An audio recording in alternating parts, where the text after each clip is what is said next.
కేంద్ర బడ్జెట్లో customs duty తగ్గింపుతో బంగారం ధరలు దిగివచ్చాయి. దీంతో కస్టమర్లు బంగారం కొనేందుకు ఆసక్తి చూపిస్తున్నారు. పండగలు, రాబోయే పెళ్లిళ్ల సీజన్ కోసం బంగారం కొనేందుకు షాపులకు వస్తుండటంతో జ్యువెలర్స్ అన్ని కలకలాడుతున్నాయి. బంగారం కొనేందుకు ఇది సరైన సమయం అంటూ షాపు నిర్వాహకులు కూడా చెబుతున్నారు.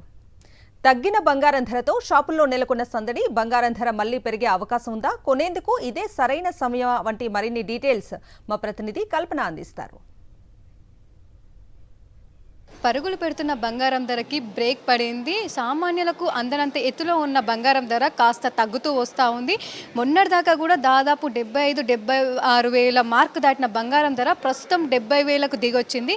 మరి కేంద్ర ప్రభుత్వం ప్రవేశపెట్టిన బడ్జెట్తో ఇటు బంగారం మీద కస్టమ్ డ్యూటీ 15 నుంచి 6% తగ్గించడంతో బంగారం ధర కూడా తగ్గుతూ వస్తూ ఉంది. మరి ప్రస్తుతం బంగారం ధరకు సంబంధించి రేట్లు ఎలా ఉన్నాయి, ఈ మధ్యకాలంలో ఎంత బంగారం ధర దిగొచ్చింది, దాంతోపాటు తగ్గిన బంగారం ధరతో ఎట్లా ఉంది, సేల్స్ కావచ్చు, డిమాండ్ ఎట్లా ఉందో తెలుసుకుందాం. ఒక్కసారి కూడా మనం బంగారం షాప్లో ఉన్నాము. ఇక్కడ మనం చూసుకున్నట్టయితే ఇది ఒక్క బంగారం షాప్ అనే కాదు, సిటీలో ఉన్న ఏ బంగారం షాప్ చూసినా కూడా ప్రస్తుతం అయితే కలకల్లాడుతుందనే చెప్పుకోవచ్చు. పబ్లిక్ వచ్చి కూడా ఎక్కువగా బంగారం తీసుకుంటా ఉన్నారు. మరి ఒకసారి ఈ మానపల్లి జ్యువెలర్స్కి సంబంధించిన వాళ్ళు నిర్వాహకులు మనతో పాటు ఉన్నారు, వారితో కూడా మాట్లాడదాం. చెప్పండి రవి గారు. నమస్తే అండి.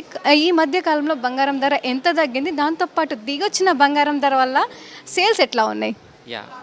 లాస్ట్ మనం 6 months నుంచి చూసినట్టయితే డైలీ వైజ్గా మనకు గోల్డ్ రేట్ అని పెరిగేదే చూసాము.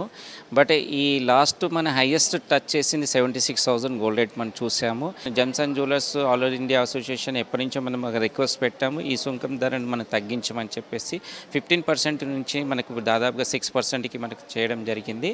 కాబట్టి ఆ వేరియేషన్ అనేది ఇప్పుడు మనకి ఇంత పెద్ద ఎత్తున మనం చూడడం జరుగుతుందండి. దీనివల్ల మనకు కస్టమర్స్కి చాలా పాజిటివ్ అండి. అండ్ కస్టమర్స్ కాకుండా వ్యాపారస్తులకు కూడా అందరికీ ఇది ఒక పాజిటివ్ వైబ్రేషన్గా మనం చెప్పుకోవచ్చు అండి. సో ఈ మధ్య కాలంలో కూడా మనకు ఇది ఒక డ్రాస్టిక్ చేంజ్ అనే చెప్పుకోవచ్చు. ఎప్పుడు కూడా మనకి ఇంత తగ్గలేదు.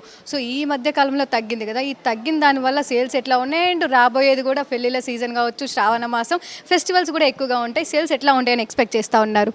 ఆబ్వియస్లీ 100% ఇప్పుడు మంచి సేల్స్ అనేది చాలా ఇంక్రీజ్ అవుతుందండి. గోల్డ్ రేట్ బాగా తగ్గిందంటే కదా, మళ్ళీ మా పిల్లల మ్యారేజెస్ ఉన్నాయి, మాకు ఇంట్లో ఒకేషన్స్ ఉన్నాయి, మరి ఇప్పుడు మనం తీసుకోవచ్చా, ఇంకేమైనా తగ్గుతుందా, ఇలాంటి ఎంక్వైరీ కాల్స్ చాలా వచ్చాయి. అదే కాకుండా నిన్న నుంచి వాకింగ్ సంఖ్య కూడా చాలా పెరిగింది. ఎందుకంటే ఇన్ని రోజులు ఇంతగా పెరిగిన బంగారం ధర సడన్గా తగ్గే వారికి ఎప్పటి నుంచో వెయిట్ చేస్తున్న కస్టమర్స్ అందరూ కూడా ఇది సరియైన సమయం, ఇప్పుడు మనం పర్చేస్ చేయొచ్చు అనే విధంగా ఆలోచనతో చాలామంది ముందుకు వస్తున్నారు. అంతేకాకుండా ఇప్పుడు మనం ముందు అన్నీ కూడా పండుగలే ఉన్నాయి, పండుగల సీజన్ ఉంది, అంత తర్వాత మ్యారేజ్ ముహూర్తాలు చాలా ఉన్నాయి. కాబట్టి వెడ్డింగ్కి సంబంధించినవి అందరూ కూడా త్వరపడి ఇప్పుడు అందరికీ కస్టమర్స్ రావడం జరుగుతుందండి. దీని మీద బిజినెస్ దాదాపుగా 30-50% అడిషనల్ బిజినెస్ పెరుగుతుందని మేము ఎక్స్పెక్ట్ చేస్తున్నామండి. బంగారం ధరలు తగ్గడంతో కూడా ఎక్కువగా వచ్చి తీసుకుంటా ఉన్నారు. సో ఈ మధ్యకాలంలో బంగారం ధర దాదాపు 5 నుంచి 5.5 వేలు కూడా తగ్గడంతో ఏ షాప్ చూసినా కూడా రద్దీగా కనిపిస్తూ ఉంది. సేల్స్ కూడా ఇంక్రీజ్ అయ్యాయని చెప్తా ఉన్నారు. సో గోల్డ్ పర్చేస్ చేసే వాళ్ళకైతే ఇది ఒక కరెక్ట్ టైం అని చెప్పేసి కూడా గోల్డ్ మీద ఇన్వెస్ట్ చేయడానికి ఇది మంచి టైం అని చెప్తా ఉన్నారు.